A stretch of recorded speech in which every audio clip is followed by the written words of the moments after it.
Today, we're diving into a breakthrough that fixes one of the most maddening things about AI image generators, why they just can't seem to follow simple instructions. And it all comes down to a clever new way of teaching an AI to learn from itself. You've been there, right? You have this crystal clear idea in your head, you type in the perfect prompt, something like a red dog and a blue cat, and the AI gives you back a blue dog, a red cat, or just something completely random. It's super common, and it points to a fundamental blind spot in how these incredibly powerful AI models actually learn. So what's going on here? Why does this happen? Well, it's not that the AI is, lazy or dumb. It's that the way we've been teaching them is fundamentally incomplete. The real problem is that words, by themselves, are just a terrible tool for describing our incredibly rich and detailed visual world. See, the standard way to train these models is to just show them millions and millions of images, each one paired with a text caption.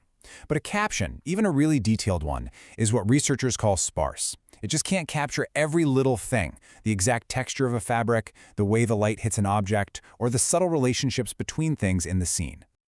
This slide just nails the problem. You could have a simple, adorable image like this, and even if you wrote a 500-word essay describing it, you'd still miss things. You know, the precise pattern on the kitten's fur, the specific glint in the puppy's eye. Words just can't keep up with reality. And hey, don't just take my word for it. The researchers behind this work put it perfectly. An image has a density of information that text just can't touch.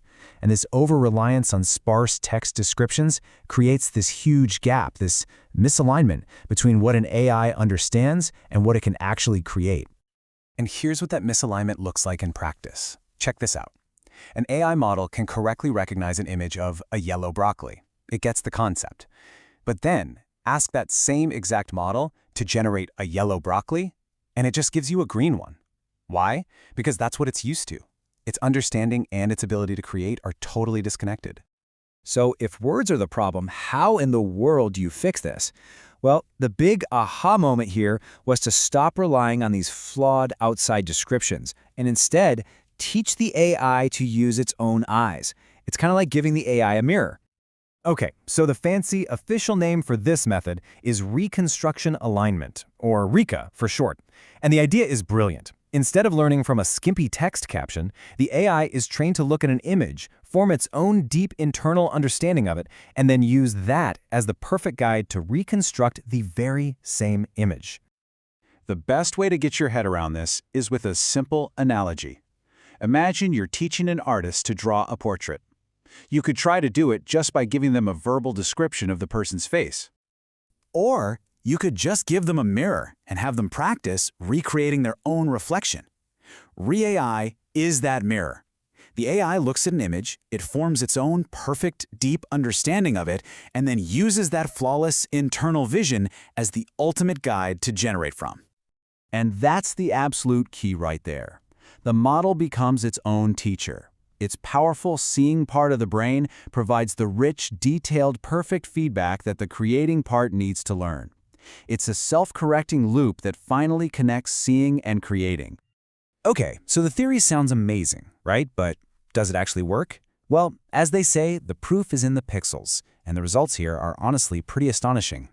First off, just look at this reconstruction test. A standard model tries to recreate an image from its own internal memory. And, well, it's a distorted mess. It loses all the fine details. But the RecA model, its reconstruction is incredibly faithful. It preserves the geometry, the color, the texture perfectly. And that new alignment pays off big time when it comes to actually generating new images. You give a standard model a tricky prompt like a brown hot dog and a purple pizza, and it just completely falls apart. But the RecA model, it nails it. That's the power of learning from visual truth instead of just words. This kind of precision is a total game changer for editing too. Ask a baseline model to do something like replace the yacht with a hot air balloon, and it just mangles the whole scene. The RecA model, though, makes the change like a surgeon, leaving the rest of the image perfectly intact. Okay, so how does this stack up against the big dogs, the giants of the industry? Well, get ready for this, because this slide is the real jaw-dropper. A relatively tiny 1.5 billion parameter model, after it's been fine-tuned with RecA, actually outperforms massive models like the 14 billion parameter Bagel and even, on the specific benchmark, GPT-4o. You get better results from a model that's a fraction of the size. It's incredible. All right, so I know what some of you might be thinking. This sounds a little too good to be true. Is the AI just memorizing the pictures? And that is a fantastic question, but the researchers tested for exactly that.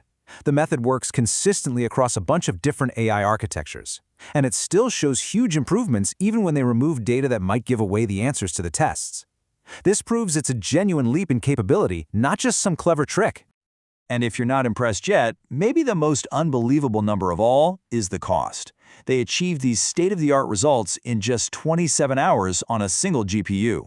That kind of efficiency makes this powerful technique accessible to pretty much everyone, not just huge tech companies. So if this is so great, how do you actually use it?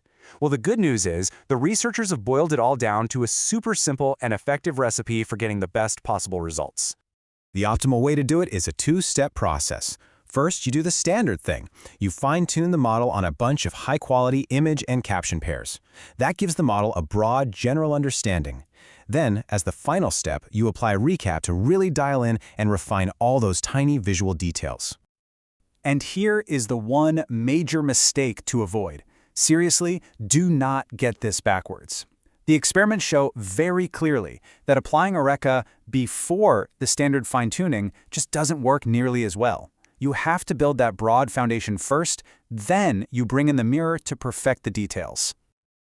So, when you put all of this together, what does it really mean for the future? Well, we're looking at a fundamental shift in how we teach AI to see the world and to be creative. By finally closing that frustrating gap between what an AI sees and what it creates, this technique is paving the way for a whole new generation of AI tools. Tools that are way more faithful to what we ask, more precise in how they work, and ultimately much more powerful partners in our own creativity. Which leaves us with a really big, exciting question. With an AI that can finally understand our vision with this level of detail, what becomes possible? What's the most complex, the most imaginative, the most out there idea that you would challenge it to create? Let us know what you think down in the comments. Thanks for tuning in.